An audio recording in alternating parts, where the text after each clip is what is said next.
ನಮಸ್ಕಾರ. TV9 ಡಿಜಿಟಲ್ಗೆ ಸ್ವಾಗತ. Bidadi township ಯೋಜನೆ ಇದು ರಾಜ್ಯದಲ್ಲಿ ಈಗ ದೊಡ್ಡ ಮಟ್ಟಿಗೆ ಸದ್ದನ್ನು ಮಾಡ್ತಾ ಇದೆ. ಈ ಒಂದು ಯೋಜನೆ ರಾಜ್ಯ ಕಾಂಗ್ರೆಸ್ ಸರ್ಕಾರದ ಮಹತ್ವಾಕಾಂಕ್ಷಿ ಯೋಜನೆ. ಬೆಂಗಳೂರು ಹೊರವಲಯದ ಬೆಂಗಳೂರು ದಕ್ಷಿಣ ಜಿಲ್ಲೆ ರಾಮನಗರ ತಾಲೂಕಿನ ಬಿಡದಿ ಸಮೀಪ ಸುಮಾರು ಒಂದು 20,000 ಕೋಟಿ ರು ವೆಚ್ಚದಲ್ಲಿ 9,000 ಎಕರೆ ಪ್ರದೇಶದಲ್ಲಿ ಈ ಒಂದು ಯೋಜನೆಯನ್ನು ಜಾರಿ ಮಾಡೋದಕ್ಕೂ ಕೂಡ ರಾಜ್ಯ ಸರ್ಕಾರ ಮುಂದಾಗಿದೆ. ಈಗಾಗಲೇ 2 ಹಂತಗಳಲ್ಲಿ ಫೈನಲ್ ನೋಟಿಫಿಕೇಷನ್ ಆಗಿದೆ. ಯೋಜನೆಗೆ ಒಪ್ಪಿರುವಂಥ ರೈತರಿಗೆ GBDA ಪರಿಹಾರವನ್ನು ಕೂಡ ಕೊಡ್ತಾ ಇದೆ. ಮತ್ತೊಂದು ಕಡೆ ಈ ಒಂದು ಯೋಜನೆಯನ್ನು ವಿರೋಧಿಸಿ ಕಳೆದ 520 ದಿನಗಳಿಂದಲೂ ಕೂಡ ಯೋಜನೆ ವಿರೋಧಿ ರೈತರು ರಾಮನಗರ ತಾಲೂಕಿನ ಬೈರಮಂಗಲದಲ್ಲಿ ಪ್ರತಿಭಟನೆಯನ್ನು ನಡೆಸ್ತಾ ಇದ್ದಾರೆ.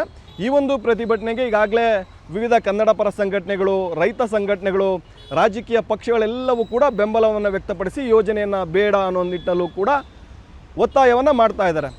ಇದೀಗ ಈ ಒಂದು ಯೋಜನೆಯ ಹೋರಾಟದ ಸ್ವರೂಪ ಬೇರೆದ್ದೇ ರೀತಿ ಬದಲಾಗ್ತಾ ಇದೆ. ಪ್ರಮುಖವಾಗಿ ಇಷ್ಟು ದಿನಗಳ ಕಾಲ ಬೈರಮಂಗಲದಲ್ಲಿ ಏನು ಪ್ರತಿಭಟನೆ ನಡೆಸ್ತಾ ಇದ್ರು, ಈ ಒಂದು ಪ್ರತಿಭಟನೆ ಧರಣಿ ಇದೀಗ ಬೆಂಗಳೂರಿಗೂ ಕೂಡ ಶಿಫ್ಟ್ ಆಗ್ತಾ ಇದೆ.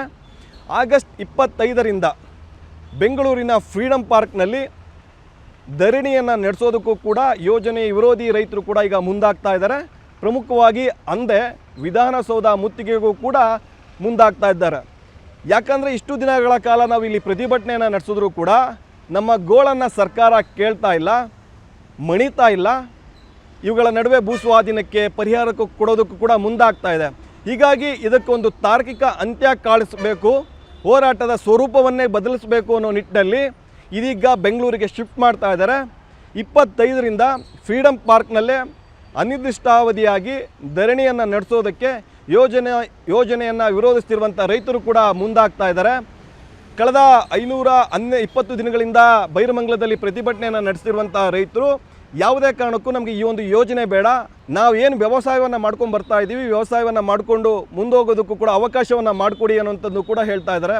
ಮತ್ತೊಂದು ಕಡೆ ಈ ಒಂದು ಹೋರಾಟ ಈಗಾಗಲೇ ರೈತರು ವರ್ಸಸ್ ರೈತರು, ಮತ್ತೊಂದು ಕಡೆ ರಾಜಕೀಯ ಜಟಾಪಟಿಗೆ ಕಾರಣ ಆಗಿದೆ. ಯಾಕಂದರೆ ಯೋಜನೆಯನ್ನು ವಿರೋಧಿಸಿ ಒಂದು ಕಡೆ ರೈತರು, ಮತ್ತೊಂದು ಕಡೆ ಯೋಜನೆ ಪರವಾಗಿರೋಂಥ ರೈತರು ಪ್ರತಿಭಟನೆ, ಅವರ ಒಂದು ಹಕ್ಕೊತ್ತಾಯ ನಮಗಾದಷ್ಟು ಬೇಗ ಈ ಒಂದು ಯೋಜನೆ ಜಾರಿ ಆಗಬೇಕು, ನಮಗೆ ಪರಿಹಾರವನ್ನು ಕೊಡಬೇಕು.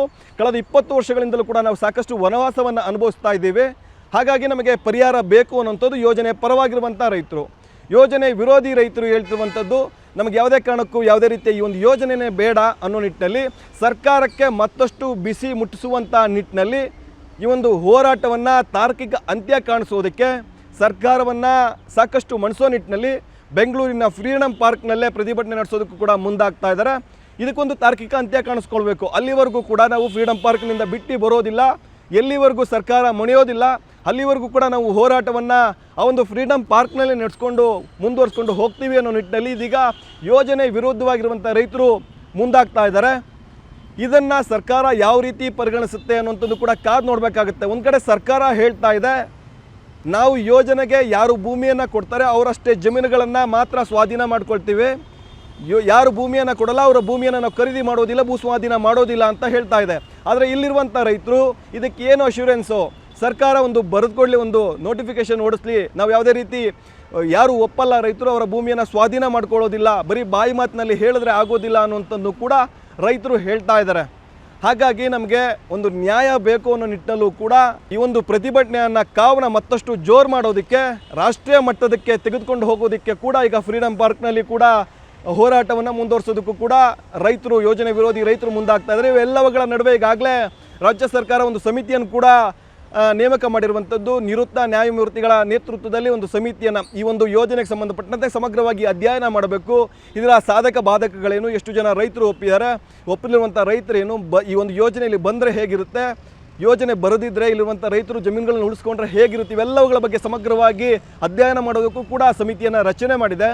ಇವೆಲ್ಲವುಗಳ ನಡುವೆ ಯೋಜನೆ ವಿರೋಧಿ ರೈತರು ಇದರ ಹೋರಾಟದ ಸ್ವರೂಪವನ್ನು ಬೇರೆ ರೀತಿ ತೆಗೆದುಕೊಂಡು ಹೋಗೋಕ್ಕೆ ತಾರ್ಕಿಕ ಅಂತ್ಯ ಕಾಣಿಸ್ಕೊಂಡು ನಿಟ್ಟಿನಲ್ಲೂ ಕೂಡ ಫ್ರೀಡಮ್ ಪಾರ್ಕ್ನಲ್ಲಿ ಆಗಸ್ಟ್ 25ರಿಂದ ಧರಣಿ ಕೂರ್ತಾ ಇದ್ದಾರೆ. ಇದನ್ನು ಸರ್ಕಾರ ಯಾವ ರೀತಿ ತೆಗೆದುಕೊಳ್ಳುತ್ತೆ, ರೈತರ ಹೋರಾಟಕ್ಕೆ ಮಣಿಯುತ್ತಾ ಅಥವಾ ಇಲ್ವಾ ಅನ್ನುವಂಥದ್ದನ್ನ ಕಾದು ನೋಡಬೇಕಾಗುತ್ತೆ.